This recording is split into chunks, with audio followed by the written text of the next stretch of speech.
Hi అండి. అందరికీ నమస్కారం. Welcome to my channel. ఈ వీడియోలో జనవరి 1 నుండి ఫోన్‌పే, గూగుల్ పే వాడేవారికి భారీ షాక్ అండి. కొత్త రూల్స్ అయితే అమలు. పూర్తి వివరాలు వీడియోలో తెలుసుకుందాం.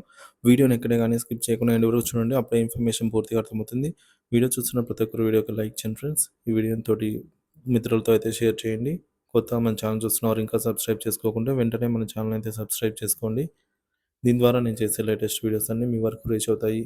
ఇంకా ఆలస్యం చేయకుండా వివరాల్లోకి అయితే వెళ్ళిపోదాము.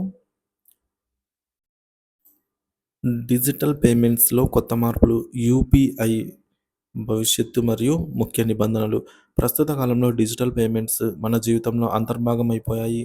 చిల్లర నుంచి పెద్ద మొత్తాల వరకు, 10 నుంచి 1000 రూపాయల వరకు ప్రతి లావాదేవీ కూడా డిజిటల్ రూపంలోనే జరుగుతుంది. ఈ మారుతున్న పరిస్థితులలో reserve bank of India RBI 2025 జనవరి నుంచి అమల్లోకి రానున్న యూపీఐ సంబంధిత కొన్ని కీలక మార్పులనైతే ప్రకటించింది. యూపీఐ చెల్లింపులలో కొత్త మార్పులు, లావాదేవీ పరిమితి పెంపు. ప్రస్తుతం యూపీఐ చెల్లింపుల పరిమితి 5,000 ఉంది. జనవరి 1, 2025 నుంచి ఈసారి పరిమితి అనేది 10,000కు పెరుగుతోంది.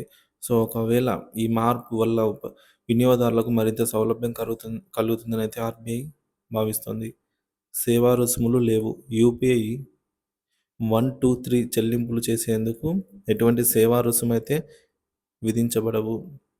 ఇది చిన్న వ్యాపారులు, వృద్ధులు మరియు రూరల్ ప్రాంతాల్లో ఉన్న ప్రజలకు ఉపయోగపడే విధంగా రూపొందించబడింది. ఇక మరొకటి మూడోదండి, ఇంటర్నెట్ అవసరం లేకుండా లావాదేవీలు. ఇకపై యూపీఐ చెల్లింపులు ఇంటర్నెట్ లేకుండా కూడా చేయగలుగుతారు. ఐవీఆర్ ఇంటరాక్టివ్ వాయిస్ రెస్పాన్స్ నంబర్లను ఉపయోగించి డబ్బు లావాదేవీలు చేయవచ్చు. ఈ ఫీచర్ ఫోన్లలో ఉపయోగించే ప్రజలు కూడా యూపీఐ లావాదేవీలు సులభతరం అవుతాయి. ఇక పాన్, ఆధార్ లింకింగ్ తప్పనిసరి. పాన్ కార్డ్ డిసేబుల్ అవుతుందా అంటే పాన్ కార్డు ఆధార్ కార్డుతో తప్పనిసరిగా లింకు చేయాలని అయితే ఆర్‌బీఐ స్పష్టం చేసింది. లింకు చేయని పక్షంలో పాన్ కార్డ్ డిసేబుల్ అవుతుంది. దాంతో మీ ఆర్థిక లావాదేవీలన్నీ నిలిచిపోతాయి. ఇక రెండోది డిజిటల్ పేమెంట్లపై ప్రభావం. పాన్ లింకింగ్ లేకుండా గూగుల్ పే, ఫోన్‌పే వంటి డిజిటల్ పేమెంట్ సర్వీస్ ఉపయోగించడానికి అవరోధాలు తలెత్తవచ్చు. ఆర్థిక కార్యకలాపాలు, బ్యాంకింగ్ సేవలు కూడా దెబ్బతింటాయి. యూపీఐ 1, 2, 3 పేమెంట్స్ విశేషాలు. ఈ పద్ధతిలో చెల్లింపులు చేయడానికి స్మార్ట్ ఫోన్ అవసరం లేదు. ఫీచర్ ఫోన్ ఉన్నవాళ్ళు ఐవీఆర్ ద్వారా సులభంగా ట్రాన్సాక్షన్స్ చేయగలుగుతారు.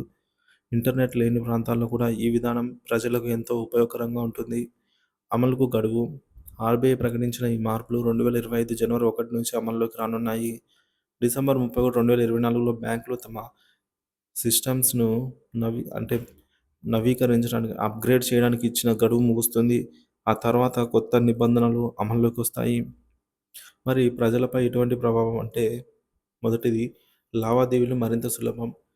పరిమితి పెంపుతో ప్రజలు పెద్ద మొత్తాల చెల్లింపులు తేలికగా నిర్వహించగలుగుతారు. సాంకేతికత ప్రతి ఒక్కరికి ఇంటర్నెట్ లేకపోయినా డిజిటల్ చెల్లింపుల సౌలభ్యం అందుబాటులోకి రావడం గొప్ప మార్పు. మూడోది, అవగాహన అవసరం. పాన్, ఆధార్ లింకింగ్ వంటి విషయాల్లో ప్రజలు జాగ్రత్తగా ఉండాలి. లేదంటే అనవసర సమస్యలు ఎదుర్కొనే పరిస్థితి ఉంటుంది.